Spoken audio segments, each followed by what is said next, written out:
اور نکاح کے بہت زیادہ فائدے ہیں. اس نشست میں انشاءاللہ چند فائدے وہ بیان کیے جائیں گے. پہلا فائدہ یہ ہے کہ نکاح کرنا وہ انبیاء اکرام علیہ الصلوۃ والسلام کی سنت ہے. نبی رحمت صلی اللہ علیہ وسلم نے ارشاد فرمایا کہ 4 چیزیں انبیاء اکرام علیہ الصلوۃ والسلام کی سنت ہے. نمبر 1 حیا، انبیاء اکرام کی سنت ہے. انبیاء اکرام بڑی حیا والے ہوتے ہیں. نمبر 2 خوشبو لگانا، وہ بھی انبیاء اکرام علیہ الصلوۃ والسلام کی سنت ہے. نمبر 3 مسواک کرنا، مسواک کرنا بھی انبیاء اکرام علیہ الصلوۃ والسلام کی سنت ہے.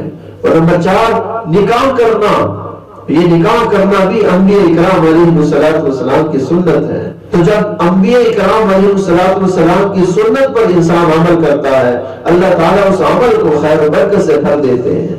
دوسرا فائدہ یہ ہے کہ انسان کو راحت میسر ہوتی ہے، انسان کو بے فکری نصیب ہوتی ہے. نکاح کے بغیر انسان کو راحت میسر نہیں ہو سکتی. ایک مرتبہ حضور نبی رحمت صلی اللہ علیہ وسلم نے ارشاد فرمایا محتاج ہے وہ مرد جس کی بیوی نہ ہو. صحابہ اکرام نے عرض کیا یا رسول اللہ صلی اللہ علیہ وسلم اگرچہ وہ مالدار ہو. حضور صلی اللہ علیہ وسلم نے فرمایا اگرچہ مالدار ہو پھر بھی وہ محتاج ہے جس کے پاس بیوی نہ ہو. پھر فرمایا محتاج ہے وہ عورت جس کا شوہر نہ ہو. حضور صلی اللہ علیہ وسلم سے صحابہ نے عرض کیا یا رسول اللہ صلی اللہ علیہ وسلم اگرچہ وہ عورت مالدار ہو.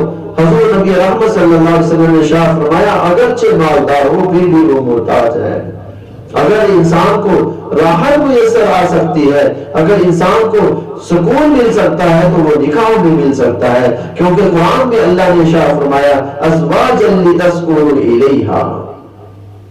تیسرا فائدہ یہ ہے کہ انسان نکاح کے ذریعے سے آنکھوں کو جھکانا سیکھتا ہے اور شرمگاہ کی حفاظت سیکھتا ہے. کیونکہ اللہ نے قرآن مجید میں ارشاد فرمایا کل المؤمنین یغضوا من ابصارهم ويحفظوا فروجهم کل المؤمنات یغضضن من ابصارهن ويحفظن فروجهن.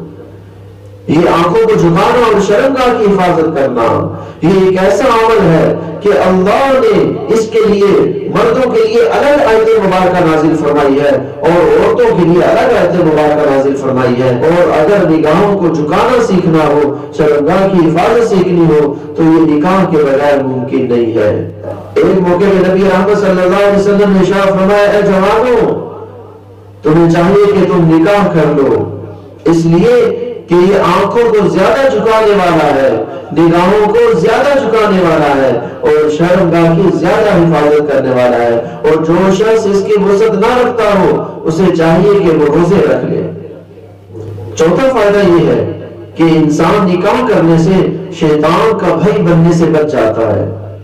ایک مرتبہ حضور نبی رحمت صلی اللہ علیہ وسلم کے پاس ایک صحابی تشریف فرما تھے، حضرت عقاف رضی اللہ تعالیٰ کو. حضور صلی اللہ علیہ وسلم نے فرمایا کہ عقاف کیا تیرے پاس بیوی ہے؟ عقاف عرض کرتے ہیں یا رسول اللہ صلی اللہ علیہ وسلم نہیں. تو حضور صلی اللہ علیہ وسلم فرماتے ہیں کیا تم مالدار نہیں ہو؟ کیا تمہارے پاس وسعت نہیں ہے کہ تم نکاح کر سکو؟